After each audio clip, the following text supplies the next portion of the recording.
Hey guys, happy afternoon. Happy whatever day it is, Thursday afternoon. I'm really excited for this interview. Each one's a little bit different, and this one is extra special because it's with the Sarah Trosky. Here's David Breckheimer's here. Um, so, as you guys know, I've been doing these interviews, and I know some people are catching them that don't really know me yet or know the people that are interviewing me, and that's okay. These are the purpose of these interviews are really just to get to know me and what I'm doing with my business.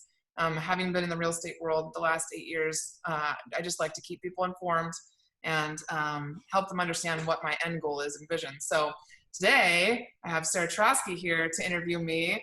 And the cool thing about this is that we worked together for just about 5 years on Pickett Street properties out of the Bothell, Washington area. So she is a direct link to someone who really knows me well. And we had the opportunity to hang out a lot, grow together, and all sorts of amazing things and trips. So it's kind of a cool perspective too, because she left just about a year before I did to start her own business in the personal training field. So thank you for interviewing me and bringing some questions and your perspective. Yeah, and thank you for letting me interview you and still letting me be part of this world. Oh yeah, absolutely. I mean, you were just saying before we got on here that it doesn't feel like you've really left, and Yeah, I don't think it should because it's just a part of everything that we do. It's not real estate specific at all.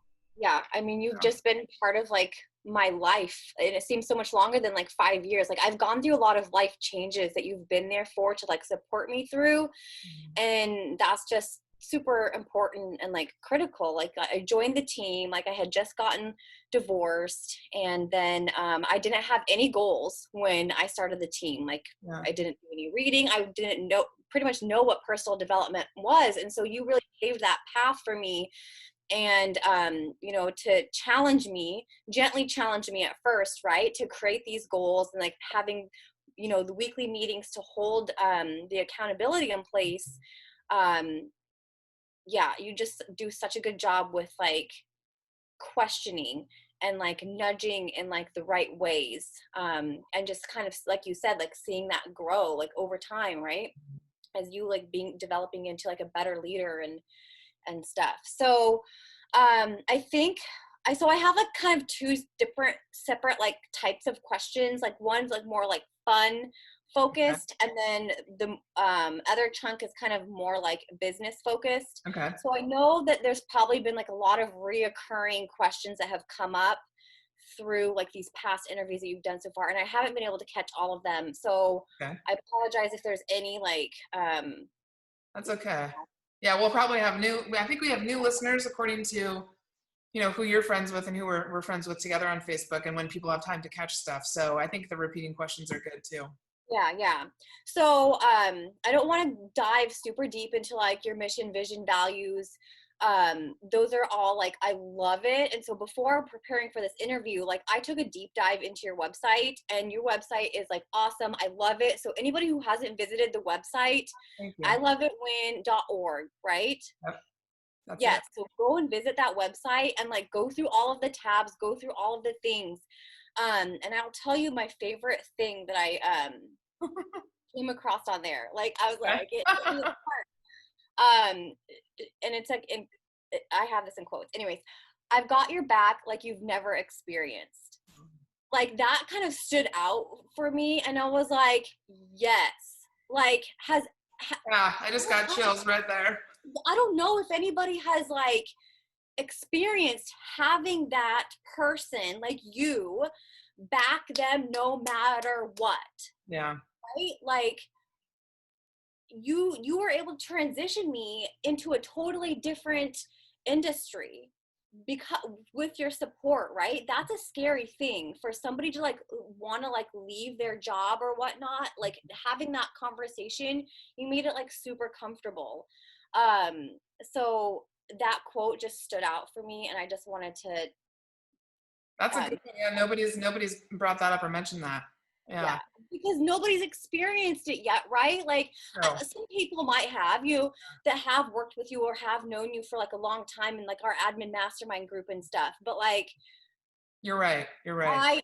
I experienced it firsthand. So like hands down, like if you want that person that's going to be all in, like I think you even mentioned in that same like chunk, like you're like all in like 110% like with your support for that person. Yeah. And I just want to like validate that. Like Well, I appreciate that. That's a really good point.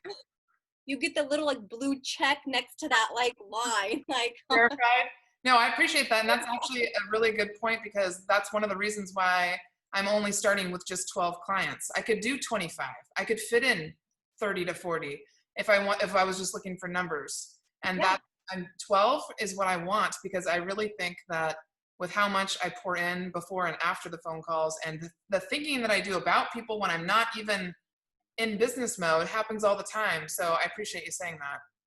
Yeah. And I mean, it just shows like how much you care with what you're choosing, those people that you're wanting to work with, right? It's the quality over quantity, right? And another cool thing I wanted to bring up too is as people get to know you and they visit your website, they'll get a vibe for who you are. And I'm hoping people are calling and doing the 30-minute like call with you, that the exploration call or whatever you're calling it, right? Yeah. Because it's people don't purchase a program, they purchase the coach, the person, right? You have to be able to mesh and like feel comfortable with Yes. that person that's gonna be like leading you, right? And so anyways, yeah. So really quick, because I'm trying to think about this from like an outsider perspective Yeah. too, like not like because I'm out of the real estate, but I'm still like in it. And you want to like eventually like go bigger beyond the industry, right? And so which Correct. I love that big like mindset. So what I'm wondering is what are like the top reasons people like seek out a coach? Like how do people kind of, I guess, realize I think I might need help, I might need to hire somebody to coach me to grow in Mm-hmm. whatever area they're wanting to grow or develop in? Mm-hmm.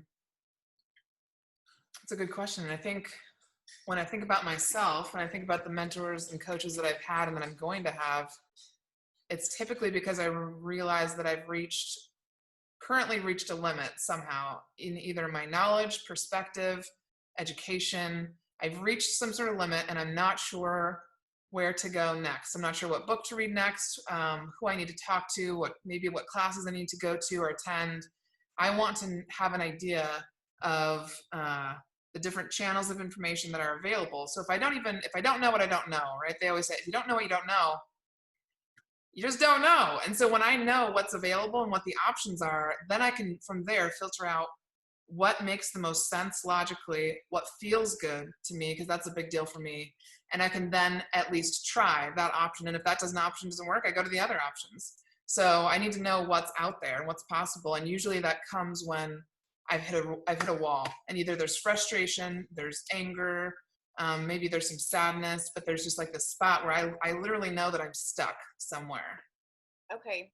Yeah. And then to kind of like go deeper, like when these people are feeling stuck, like what are some like common obstacles or challenges these admin are facing that they need help with?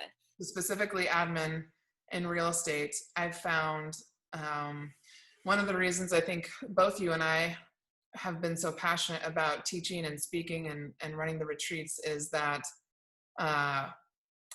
having a voice with someone, like I was just talking to somebody about this earlier this morning, we get to work with some of the top real estate agents in the nation. So you and I have, and a lot of other admin have, and even if an admin's not with a high producer, they're still with someone who obviously negotiates well enough to be able to negotiate enough deals to have an admin.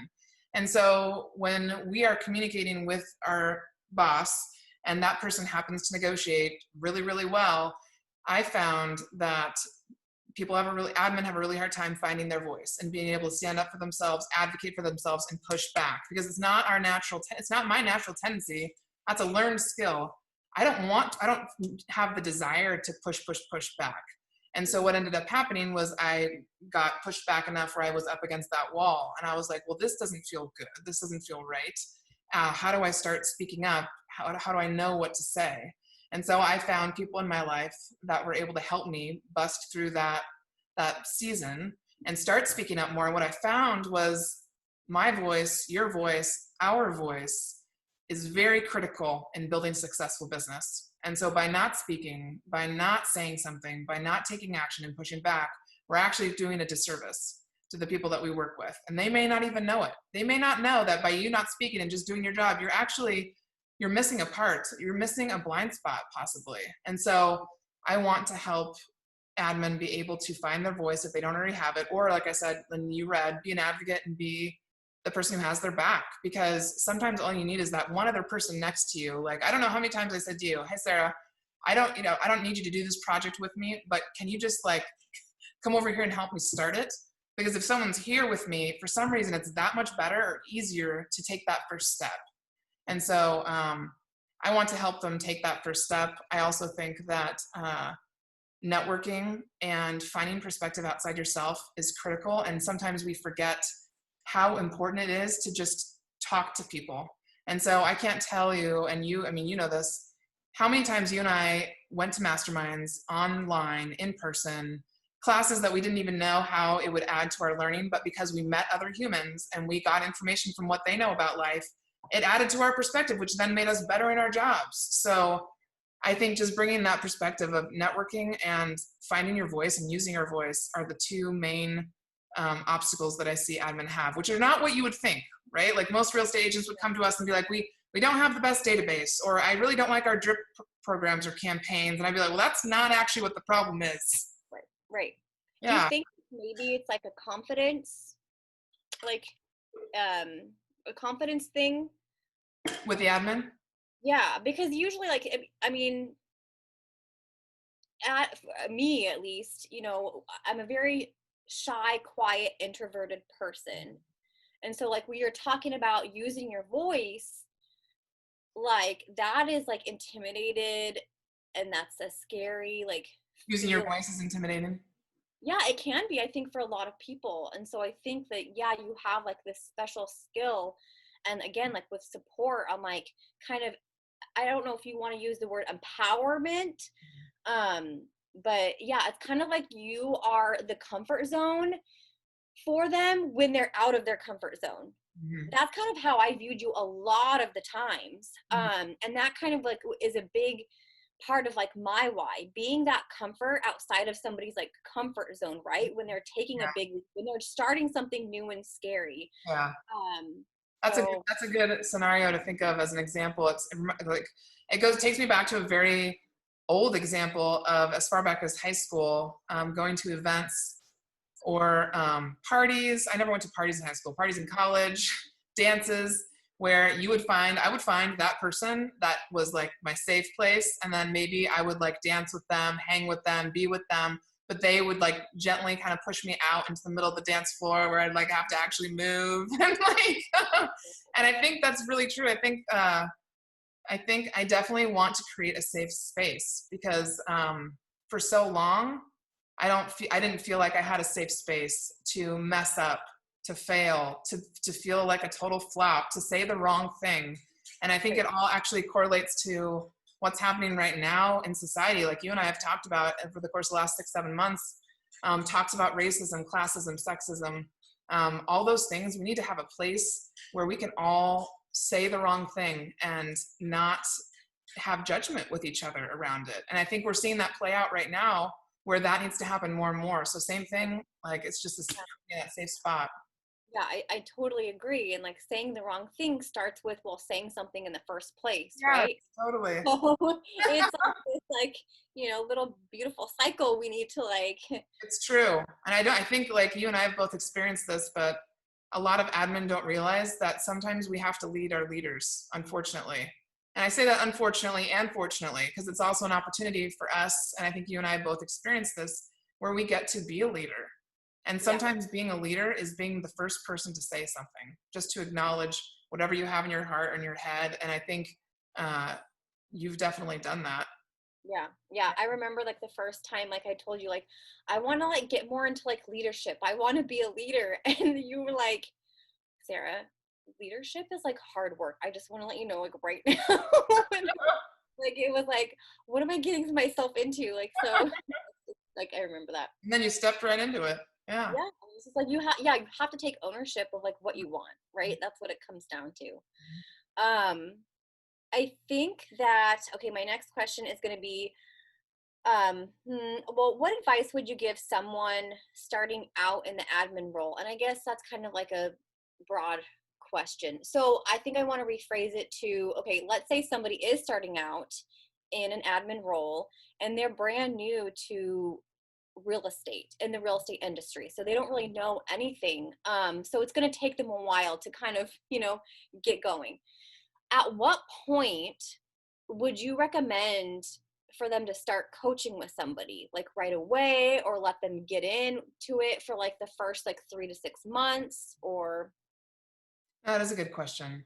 I think a lot of it depends on the context. So it depends on the team and the person and their leader. So if they have people on the team who are available for questions, training as they should, then I actually think that it should wait until about a year, because I think to get that kind of foundational experience where a lot of it is really just best with the team and the leader. If they've chosen to be a leader, chosen to be an owner of a business, then that first introduction to the industry, sure, there's classes you can take, you can get your license, you can go through some training courses. Like there's some great training courses like Kathleen Metcalf's REA 101, which is just the basics. It's a 12-hour course, which gives you a great idea of the vocabulary.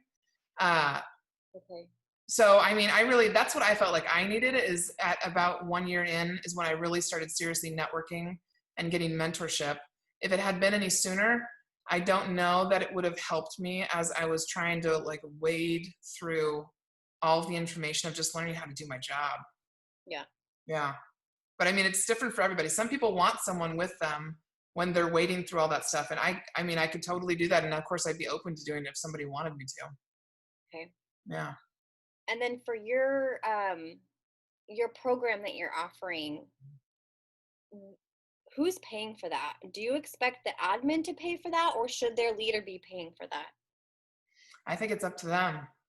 Okay. Yeah. I think a lot of times what I'm finding is that, I'm learning everything along as I go.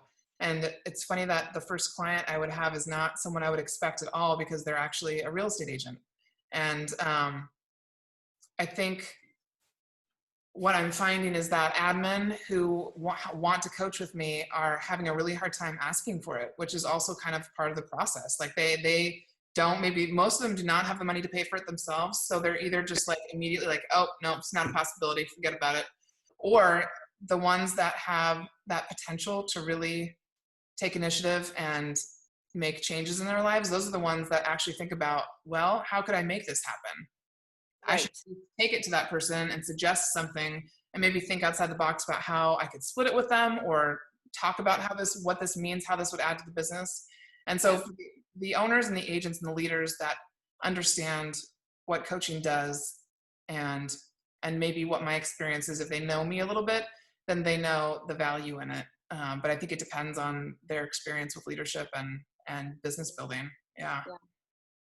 So I don't know if you want to answer this. Since you mentioned that your first client is an agent, does this agent have an admin yet?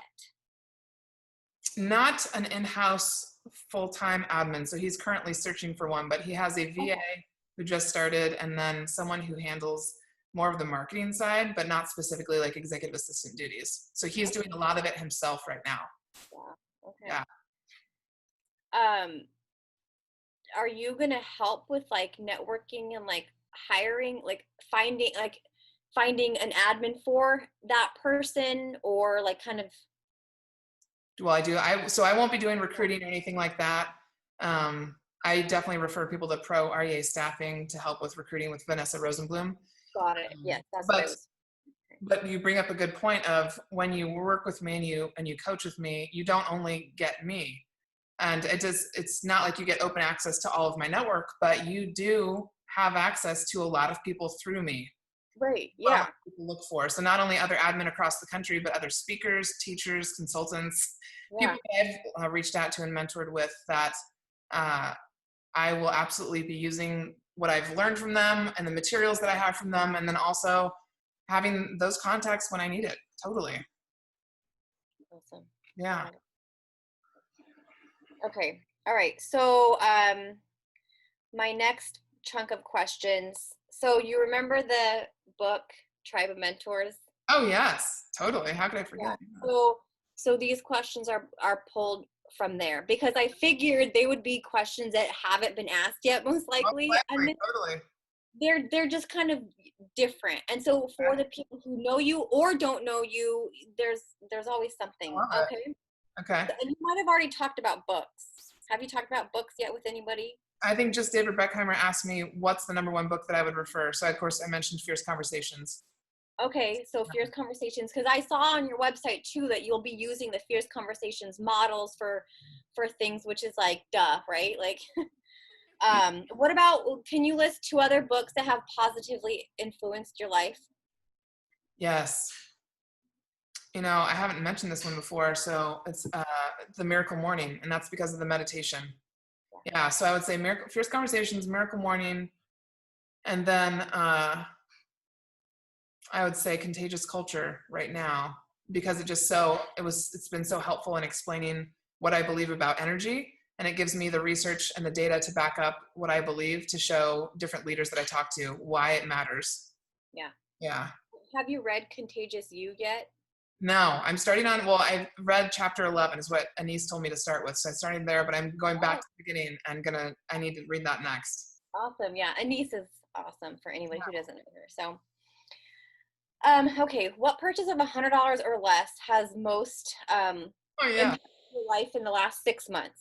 And the last, So since like COVID times, what have you bought? oh, this is a great one actually. Hang on, let me get some. Yes.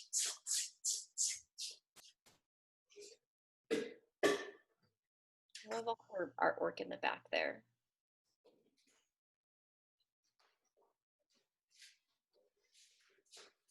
Okay, so I got this like probably a month into. I knew this is what you're gonna mention. Did you? Good.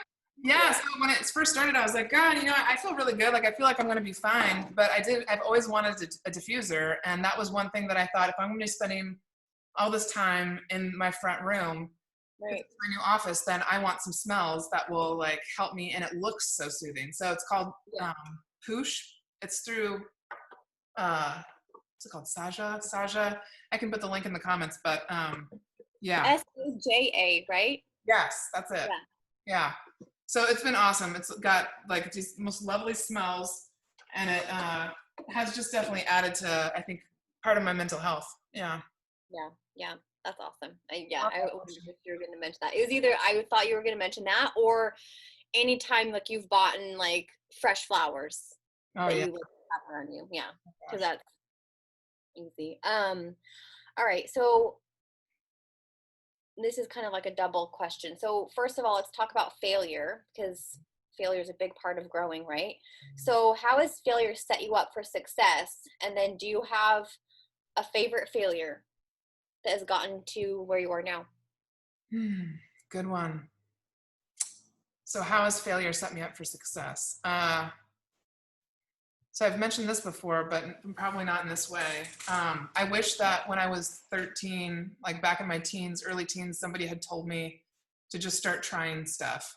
Like if I wasn't sure if I really liked volleyball, then just try it. If I wasn't sure that I really liked, I don't know, racquetball or something, just try it. Because I realized along the way that I was waiting for life to happen to me. And by waiting, I mean like I was like, well, I'll keep doing what I think I should do next, but I'm not going to think too far ahead. Something's going to happen to me and I'll respond when I'll be ready for that. And what I realized was, I went to school, then I went and got my master's because I wasn't done with school because I didn't know what else to do, basically. And I would always find the next thing, but I wasn't putting a lot of intention into it. I was really just like trying to find my place. And so I definitely failed along the way, but I think the failure was in doing nothing. So I didn't have very many like extreme failures because I didn't try anything. I didn't try very much.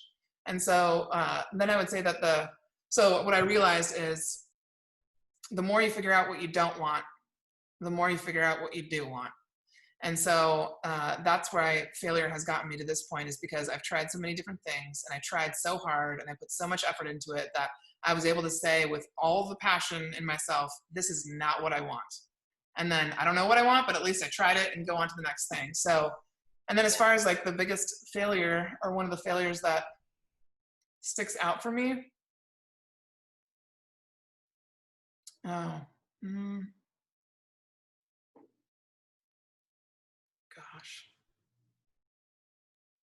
I think probably not being blunt enough. So that's, I know, kind of a general one, but it happened so much. And I think it had to happen to me a lot in order for me to say what needs to be said for people to understand. And by people, I mean personality types that are aggressive, blunt, direct, don't have a lot of fluff because they don't think about it too much. They just spit it out. I had a really hard time with those types of personality types when I first came into the real estate industry. And so I ended up not saying anything because I didn't know what to say. And so what I realized was the more my knowledge grew in the industry, the more confident I was in my role. So then I had stuff to say back. So then I had to practice saying it. And I did that with you a lot, which you take feedback really, really well. Not everybody does. So it was much easier to be direct and to the point with you. But when I think of some of these people who are defensive or reactive, my failure to them really is that I wasn't honest enough with them in the beginning. I was honest, but I wasn't blunt and direct enough because I was too worried about hurting their feelings and that they wouldn't be able to handle it. And it's not my job to handle their feelings. Yeah. So that would be my biggest failure, because it's part of what I think took me this long to get where I'm at now. Because now I can say, I'm going to say something to you. It's meant with love and compassion and all of that, but I'm going to say it to you very directly, and so that I make sure that it's clear what my thinking is on it. And it's helped a ton with those personality types. Yeah. Yeah. Okay. Good one. Good one. Okay. What is the one biggest investment you've ever made? Oh, this house. Yeah. 200. Or even your first duplex that got you to this duplex? Yes. Yes. Yeah. That would be my first biggest investment, would be my first duplex, which was about $325,000. Yeah. Yeah. Cool.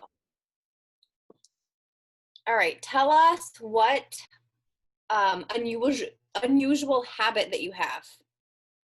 Oh gosh, I have so many. An unusual habit. Yeah, like how do we want to define unusual? Like, I mean, yeah, did you have something in mind in terms of like something weird that I eat, or what's the first thing that comes to your mind? I mean, the first thing that comes to mind is I love English muffins with raspberry jam and then scrambled eggs on top of them. Okay, some people might think that's unusual. I think that's Pretty normal, right? delicious. I put scrambled eggs in my peanut butter jelly sandwich. So I mean that's like Good idea. we're in the same vibe there. I mean we're Right. Gemini too, so I mean All we're right. weird. I think of another one actually, just because people always comment on it. I sleep without a pillow, and that always funny to I've people. never noticed that. Well, because I sleep mostly on my stomach when I fall asleep, no pillow ever. If I have to turn over on my back, then I like a pillow. But otherwise, whenever I'm sleeping at somebody's house, they'll be like, "Well, do you need a pillow?" And I'm like, "No." So it's good. No pillow. Okay. Okay. What is an absurd thing that you love? Oh, an absurd thing that I love. Like maybe more like obsession came to my mind. Like do you have like a weird obsession? Oh, I mean, yeah. I mean, I call it magic. So I call it the unseen. So the things you can't see, the feelings, the intuitive feelings that you get. I believe in that type of magic. Like I believe in that if I envision something, I can actually create it. And there's a science to it that I'm learning more and more about in terms of like how you manifest things and why synchronicities, why things happen in your life. But that's absolutely an obsession. Yeah. Okay. Do you dream? I do. Do your dreams like ever become real? or do you act on your dreams? Like you take them as like messages? Like, for example, I had a dream about like somebody the other day, and so I'm like, I'm gonna text them, Mhm. like stuff like that. Yes, I've done that totally. I do think that dreams can be messages because I believe that there's a couple different things that happen in your dreams, but one of which is when you go to sleep, I think our brains are absolutely working out problems, working out ideas, working out issues. And so that if people show up in my dreams that I haven't seen in a long while, I will text them and just say, "Hey, how are you? You just so you know, you were in my dream last night. I'm not sure what's happening." Yeah. Um, but yeah, I do a lot. There's a lot of flying that happens in my dreams, and a lot of like running. And like just the other night, I texted Amanda Candelius, and then I don't think I told Megan, but Megan was in my dream, and I was pulling up to a house, and had run in to get something. And I was coming out running away, like to drive off, and they both got in the back seat, and I was like, "What are you doing here?" And they were just like, "We're here with you," and I was like, "No, this is not safe." And then I just sped off, and I was like, then I woke up, and it was the weirdest thing ever. So I have no idea why that happens. They're thinking about you, probably. Yeah, maybe. Yeah. All right. So, in the last 5 years, what new belief, behavior, or habit has most improved your life? Meditation. Yeah, Yeah. for Like sure. that. Yeah. And then in the last 5 years, what have you become better at saying no to? Oh, people that suck my energy. Yeah. Okay. So understanding that I can still have a love because I have a very honest, deep love for all humans. And I understand that that also is okay to live with the fact that there are some people I can't spend time with.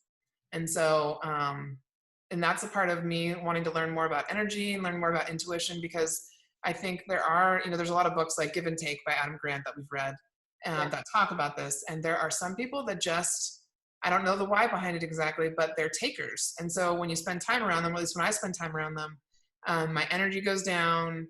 My mood could go down depending on if they're in a down mood, negative mood, and it just does not add anything positive to my life. And so while I don't like to, it's been hard for me to say no to those people because I have a lot of empathy and I just think they're stuck in a loop that they can't get out of.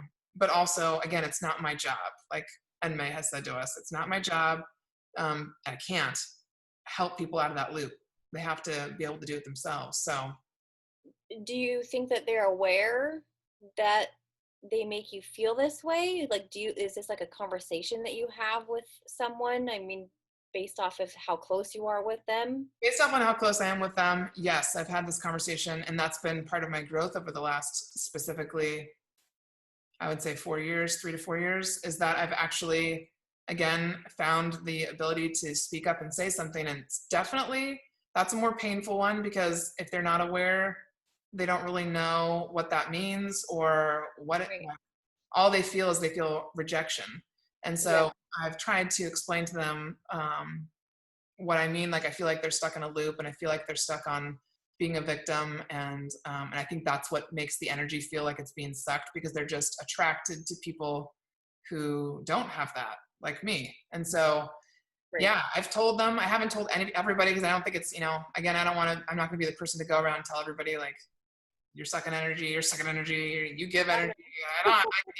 But for people who have a direct impact on me, I have a responsibility because if I say yes to them over and over and over again, it takes me away from the people who don't do that and who are honestly here to help me and support me and love on me. And I need that around me a lot, especially right now. Yeah. Yeah. Absolutely. Yeah. Setting those boundaries is like important, right? Because it's like you want to be surrounded with that, like, yeah, good energy. The people who are going to like lift you up, right? Like, yeah, all the support and love. Yeah. Yeah. Okay. What do you do um, when you feel like overwhelmed and unfocused? When I feel overwhelmed and unfocused. Um, if I'm working, like if it's in the midst of something I'm working on, usually what I'll do is find a pretty immediate task. So something that's not a bigger project, but like maybe it's a couple tasks that uh, I've been putting off or something, but they're fairly easy to do. They don't take a lot of energy. I will do those because then it makes me feel like, okay, I've accomplished something. And then I will typically meditate and then leave the house. So I'll meditate for just 2 or 3 minutes. Doesn't have to be anything long, but enough to make me feel like I'm settled back in my body and I'm grounded. And then I'll go shopping. Like literally shopping used to be for me a big form of therapy because it's just, obviously I love decor. I love design. I love art. I love color. And if I'm loving on myself, one of the ways I do that is with finding something fun for my house or for clothing or what have you. But it usually when that happens, if I'm feeling overwhelmed, it means I haven't poured into myself enough and I'm like, my cup is empty. So it's like self-care time. So it's direction. So what it's telling me is, oh, I feel so crazy right now. I don't know what direction to go in. Okay, that's a sign that I need to turn away from that and go recharge. Yeah, just shift the other way for a bit. So yeah, I think that's a really good question to bring up because I think people think something's wrong with me. Like, why am I feeling this way? Something's wrong with me. And all it is instruction. Yes. Yeah. Yeah, exactly. It's kind of like being aware, okay, I'm feeling this way. What am I going to do about it? And then, yeah, it's that self-talk that kicks in. Like, how negative is somebody's self-talk? Like, oh, I'm dumb. I'm a loser. Like, I'm not worth anything. Like, yeah. So good. Say, like, what's your self-talk like now these days, you think? Oh my gosh, it's definitely improved over the last like 3-4 years for sure. There's still one saying or something in your head that you feel like you have a hard time that's like currently your challenge? I mean, my biggest one, like my whole life, has always been like, people don't care, I don't matter. And so the thing is though, like I've come into like more like awareness, right? Of like my self-talk and what I'm saying is, and I'll be able to catch it and be like, reverse it, kind of like, Yeah. it still comes up as that first thought, and then like kind of like, how am I going to like overcome it? Like how am I going to shift now? So it's definitely gotten better, I think. So That's awesome. yeah. Okay, so what would you say your strengths are? And then also after that, what are your areas of improvements? In terms of coaching or just working or just in general? Just in general.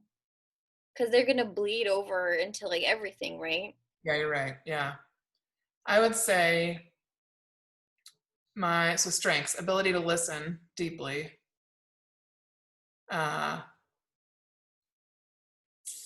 Ability to see how puzzle pieces could fit together. So like how different parts of the story or different people can fit together. And then social capital. Those would be my 3 main strengths. So people, like connecting people, finding resources. Okay. And then what was the second part to that? Your areas of improvement. Areas of improvement. We're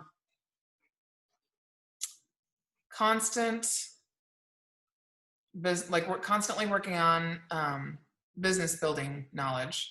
So I understand that I have the perspective of different companies and owners that I've met over the years from Pickett Street and prior to Pickett Street. And I have people in my family that have built businesses. So there's a lot of different resources to go and do. But at the same time, I feel like there's always more that I can learn about the best way to run a company, and not just the people side, but the financial side too. That's probably where I feel like I have the most to learn is I know what feels good and feels right. And so I have to match that intuitive side with the logical data numbers side.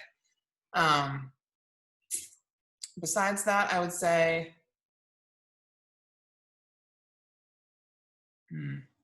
besides the business building, I think still a constant is not being afraid to speak what I hear, feel, see, know, just because I don't have the data or the research to back it up. So I don't have to explain why something is the way it is. I'm just telling you, this is what I hear, this is what I feel, this is what I believe to be true. And then let that person receive the information how they will. So, and I still, while I've improved on that greatly, I think that's going to be a lifelong journey for me. And it's a really important one because, again, if I don't share what's in my head, how can I expect my friends, my family, the people that I coach to know me, to know how I think, and also to maybe I have something that could really help them. So it all goes back to being a resource to people and understanding that by me being myself, it's allowing other people around me to be themselves too. Yeah. Yeah. Awesome. So just, I want to end this on, how, like, I know I said we weren't going to talk about big in the vision, but like, I'm just curious, like, how big is this vision? Like, how big do you want I Love It When to get? Like, are you wanting like coaches, like coaching underneath you? Like, or is it just always going to be you? You just bring up an interesting additional like strength piece or like something I'm working on is I didn't know what exactly that growth looked like. I knew what my vision was in terms of I wanted to run retreats across the country and internationally. So I knew that needed to happen. But as soon as I started and officially started my LLC in July or August, it became really clear to me that there were some admin around me, specifically admin in real estate, that are just gravitating to me like they always have, but they're like available to do something with me. So I think what I see right now currently is having a company where there are coaches, other coaches besides me within I Love It When.